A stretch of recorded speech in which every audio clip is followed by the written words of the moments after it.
Well, hi everyone. I'm here with a very special guest. Well, he's not really a guest. I mean, he works at Answers in Genesis. How can you be a guest? Oh, you're a guest I live here. on this program That's right. I'm doing. Well, this is Dr. Andrew Snelling. He's from Australia. He's a geologist, PhD in geology from Sydney University. Andrew, our time goes back millions of years. Yeah. When did I first meet you? 1976, 1977. Wow, 1976, 1977. I didn't even leave school teaching to go full-time into the Creation Apologetics Ministry till 1979. That's right. Okay, so, all right, question for you all, okay? I want you to think for a moment. We're going to talk about a special anniversary. So what anniversary or whose anniversary are we talking about? Well, the clue is that you got a geologist here, so that narrows it down. Okay, got a geologist. Wasn't a wedding anniversary. It's not our wedding anniversary. No. That's in December, so December sometime. I'll have to remember that. I need to check that. Yeah, for okay, sure. I know it's December. Ask your daughters. I think it's 48 years this year. It's 40. That sounds about right. 48. Would that be right? 90s. Anyway, okay. No, it's not that. It's not your wedding anniversary. No. No. When was your wedding anniversary? January 3, 1976. Man, how do you remember those sorts of dates? I have to. Okay. All right. So we know it's not that. Let me see. What other anniversary? It's not an anniversary of the opening of the Creation Museum or the Ark Encounter. Well, there should be a clue because we're standing in the Creation Museum. Look at this sign over here. Yeah. A clue. That's right. Look at that. Yep. A clue. There's the clue. Yep. Mount St. Helens. Helens. Okay. So on Monday, we're doing this ahead of time because on Monday there's going to be a special article that you've written. May 18, 1980. It's May the 40th 18, anniversary 1980. of what was regarded as one of the most significant geological events of the 20th century. Mount St. Helens blew up. Exactly. Yep. So Andrew, tell us what lessons we can learn. What are you going to say in this article that'll be posted on Monday, which is the anniversary date? Well, just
to set the stage, 8:32 a.m. that morning, there was an earthquake and the whole north face of the mountain slid away, 2/3 of a cubic mile, the largest landslide ever witnessed. And over the next 9 hours, it was like a Hiroshima-sized atomic bomb going off every second. That much energy was given off. Wow. And geologists were staggered at to what happened as a result of that eruption and its aftermath. So can I just interrupt you for a minute? We learn.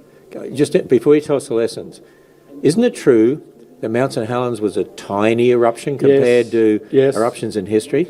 Yes, it was. Compared to, say, the Yellowstone eruption, it was like a firecracker going off. Wow. In fact, the further you go back in history, the eruptions were more frequent and larger.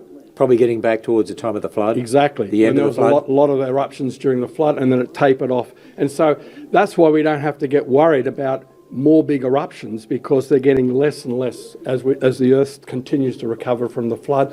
Only 4,350 years ago. Yeah. So it takes a while for things to recover. But Mount St Helens, when it erupted, did some significant geological things in a catastrophic way that confounded geologists who are used to thinking in slow and gradual evolutionary processes, when they think in terms of thousands or even millions of years for things to happen. So, for example, the landslide went into Spirit Lake to the north side of the volcano. A huge wave of water, because the blast had destroyed the forests around there. You know, Douglas pines 200 feet thick were snapped like toothpicks. The water wave picked up those logs and dumped them in Spirit Lake. And that afternoon, it was estimated there were 1 million of these logs floating, but some of them were floating vertically because the root end was broken off, but it's denser. The logs taper, it was denser, and they actually sank vertically. Within 5 years, there were estimated to be 20,000 of them on the floor of Spirit Lake. And so, like an upright growing forest in place, because it was buried. So if geologists didn't know what happened there and came in there and saw that, they'd probably assume this took millions of years. Of a forest growing there. And that's how they interpret some of those petrified logs in Yellowstone. Exactly. Now also, the bark and the twigs were rubbed off and went to the bottom of the lake and were covered up by sediments. And when it was investigated 5 years later, scuba diver went down to check it out, there was a layer of peat 3 feet thick that formed in 5 years, and it was compositionally and texturally the same as coal beds in the eastern United States. Well, aren't we told that usually takes millions of years? It takes thousands, even millions of years for the peat to grow in swamps with plants growing according to evolutionists. Exactly. But in a swamp peat, you don't get bark, you get lots of roots. In the peat at the bottom of Spirit Lake, you had the bark and you had no roots. And so that's exactly what you find in the coal beds. And it only took a few years to develop that peat. During the flood, you'd have the forest blasted away and washed into these log mats on the surface of the floodwaters. The bark would get rubbed off and it would deposit in layers that would quickly form peat that would be buried, and then with the heat and pressure be transformed to coal. So the first stage of coal formation was witnessed there at Mount St Helens. And it doesn't take millions of years to make coal either, does it? And, you know, one of our supporters went to the ranger station there, the observatory, and asked the ranger whether he knew about it, and he scoffed. He thought the person was crazy. But that's because the ranger wasn't aware of the eyewitness testimony or even gone down to Spirit Lake to dive down there to investigate it for himself. So every objection that's been raised about this can be easily refuted by the observational evidence. So upright standing trees, peat formation. Peat formation. Okay, what else did we learn? Well, we saw the sediments that came down. There was the landslide, there was steam eruptions that mixed with volcanic ash to make mud flows. And some of these pyroclastic flows, that's volcanic ash blasted out of the volcano, swept down the edge of the volcano, off the sides, down and deposited. In fact, the whole of Tootle River Canyon was swamped in debris and sediments up to 150 feet thick. And some of these So it doesn't take millions of years to form layers of The sediment. steam was going at 80 mile an hour with these mud flows, and these layers were built. Some of them were a fraction of an inch, taking seconds. Some were up to 3 feet thick, taking several minutes. In fact, on June 12, in the evening of 1980, June 12, 1980, a 25-foot thick sequence of layers was formed in 3 hours. And a geologist examining those would see the fine bands and coarse bands alternating, and he would think that, each of that represents different seasons and it takes thousands of years. But it all happened in 3 hours. So how many layers would there be altogether with the fine layers, the coarse layers? Thousands of them. Thousands? That's right. In, 30 feet thick, 25 feet thick? This particular 3 hours, 25 feet thick of multiple layers. And it also had features like cross-bedding and graded bedding where the grain size go from coarse to fine. The geologists say normally take thousands of years. Now, we know that it didn't take thousands or millions of years because we saw it happen, right? And the skeptics say, it's not the same. Volcanic ash is deposited differently from, say, sand and silt and mud in the layers in the walls of the Grand Canyon, for example. But those are size terms. Volcanic ash comes as sand-sized grain, silt-sized grain, clay-sized, mud-sized grains. And water, steam, sediment, steam mixes all act like the same as a fluid, and there's well-known scientific laws, there's been experiments repeatedly done to show that even lime mud or just mud particles can form layers very, very rapidly. It's been repeated in the laboratory many, many times, well documented. So upright standing trees, peat formation, and then pyroclastic flow. See, it's pretty good. Yeah, See, yeah. pyroclastic. No, I so know. hurricane force. Pyro, fire, clastic, particles. Hurricane force Steve-driven flows. We'll teach you Am I some right? geology eventually. Yeah. Forming layers, thousands of layers, quickly, within hours.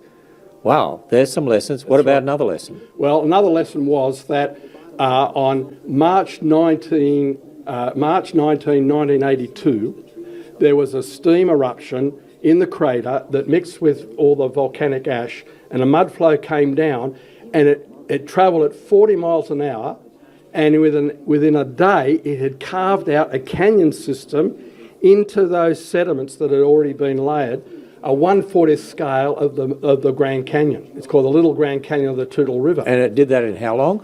In just a day. In a day. The cliffs are over 100 feet high, and the path meanders. It's interesting. Many people say, the Grand Canyon meanders, so it had to be slow and gradual. No.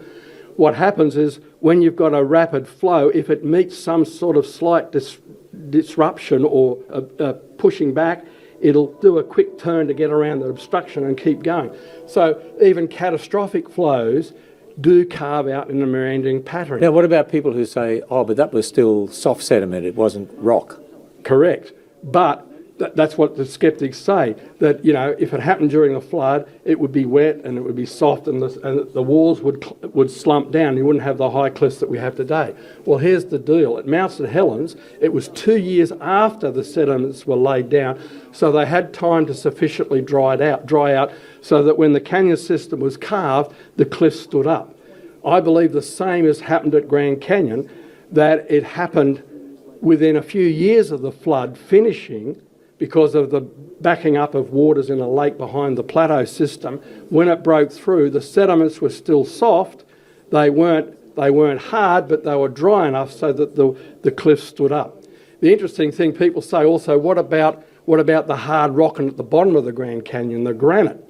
Well, at Mount St Helens, 2 months afterwards, on May 19, 1982, there was another mud flow that carved out a canyon 100 feet deep, Lewitt Canyon, in just a few hours, 100 foot deep, as a result of a mud flow going through solid basalt. Basalt's a hard rock. It's a very, very hard rock. Very, very hard rock. I know, you've tried to hit basalt with a hammer. And what happens is that fast-moving water like that causes vortexes that produces vacuum bubbles that implode. It's like a jackhammer hitting the rock. And we know from other observations in other situations where that process will cut through solid rock as if it was butter. Isn't there a name for that process? Cavitation. Cavitation, that's a right. Technical.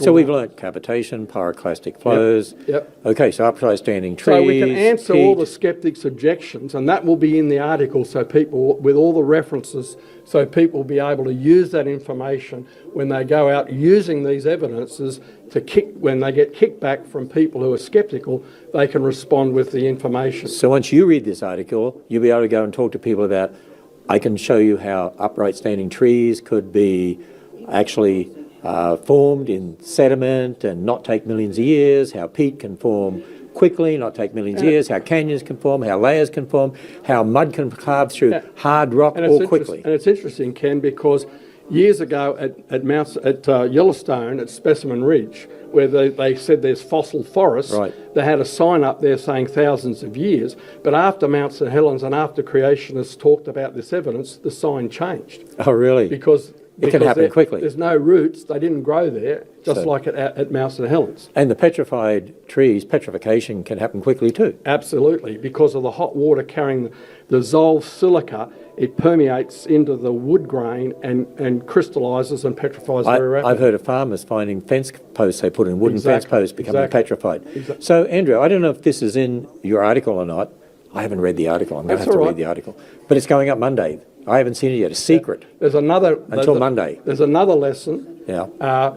What happened is after the initial eruption, which blew off the top 1,300 feet of the mountain, the pressure was released on molten material underneath, so it started oozing out and started forming a new lava dome inside the crater. Now, let me ask you a question. Does that mean that's brand new rock? Exactly. So it'd be 0 years old? Exactly. And there were 5 of those that were blasted away by subsequent eruptions, but between October 1980 and October 1986, in 6 years, 17 further lava flows formed this new crater, this new dome, which was over 1,000 feet high. So the oldest part of that dome would be 17 years? 10 years. 10 years? 10 years. 10 years. Now, my colleague, Steve Austin, no, the oldest would have been 17, you're right. Yeah. The youngest is 10 years. Good, I corrected Dr. Andrew Snelling. Okay, go on. My colleague and friend, Dr. Steve Austin, went up there into the crater in 1992 and collected a sample from the last of those flows that was flowed in 1986. And in 1996, he sent it to the laboratory. The sample was only 10 years old by eyewitness testimony, and he submitted it for potassium-argon dating. That's potassium radioactively decays to argon, and the amount of argon in the rock tells you how long it's been. That's one of those dating methods that's used by evolutionists to say, oh, these rocks are millions of years old. And the results came back for the rock as a whole, 350,000 years, and for one of the minerals in the rock, 2.4 million years. Well, doesn't that mean the dating method has problems? Because of the assumptions. And one of those assumptions is that when the rock erupts, all the argon has already been gotten out of it, so all the argon you now measure only started accumulating after the rock cooled. And it doesn't take into account that argon is in the volcanic gases that gets trapped in the lava when it cools and crystallises. And now, Steve has been criticised. 2 things have been said about that.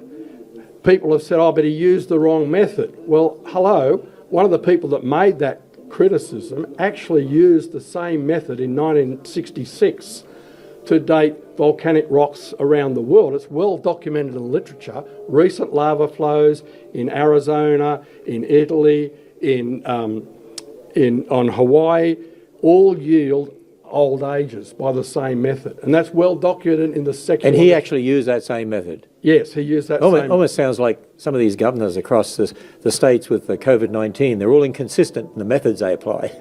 Well, the other criticism is that as the lava comes up, the conduit of volcano, bits of rock and mineral from the surrounding wall can get trapped in the lava and make the rock appear artificially old.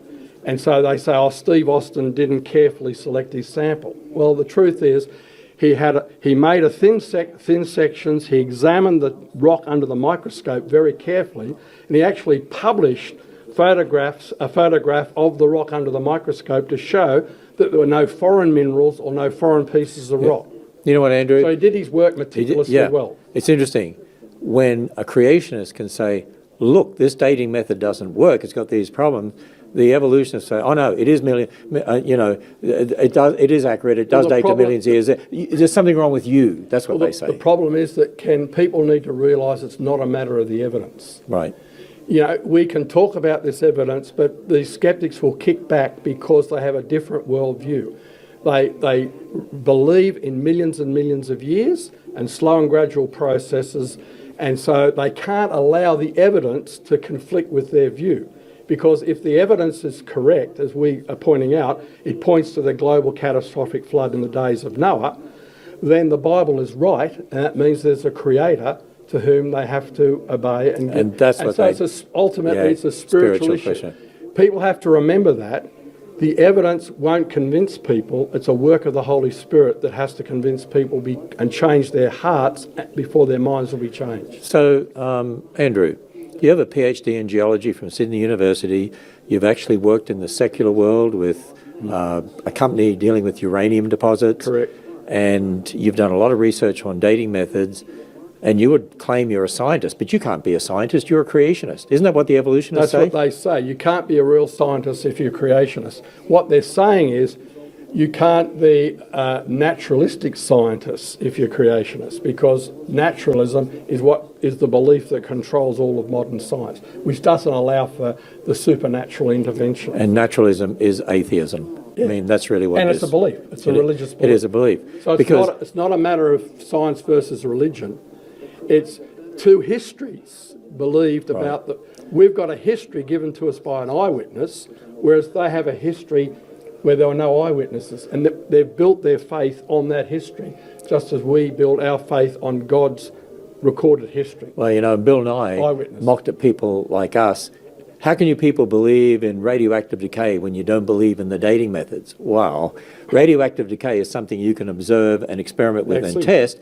But then when it comes to using that, like that potassium argon dating on the lava dome, in regard to the past, you've got to make all sorts of assumptions about the past, and that shows you those dating methods are fallible. And that's the difference between observational science, you can observe radioactive decay, and historical science, interpreting things in relation to the past, we have all sorts of assumptions. And for that, you need an eyewitness. Yeah. And we have a reliable witness, the God who is created, who never lies, who always tells the truth. And so that's why we can be confident.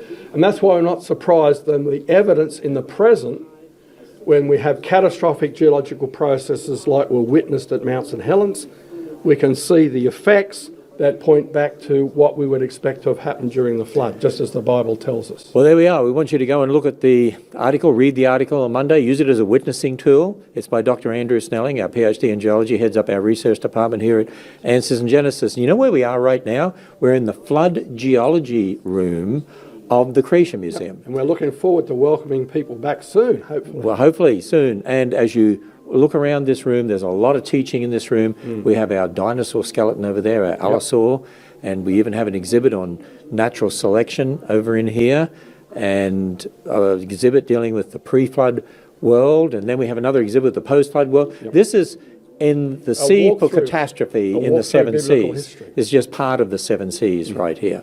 And when you walk out of here, you eventually walk into confusion, the Tower of Babel. So, well, Dr. Andrew Snelling, thanks for giving us all that information. We look forward to the article on Monday. It's going to be posted on the answersingenesis.org website. It'll be our lead article for that day, commemorating Mount St Helens. 40th anniversary. 40th anniversary, May 18th, 1980. And you will be able to have, in summary, the lessons we can learn that actually undermine the evolutionary millions of years view of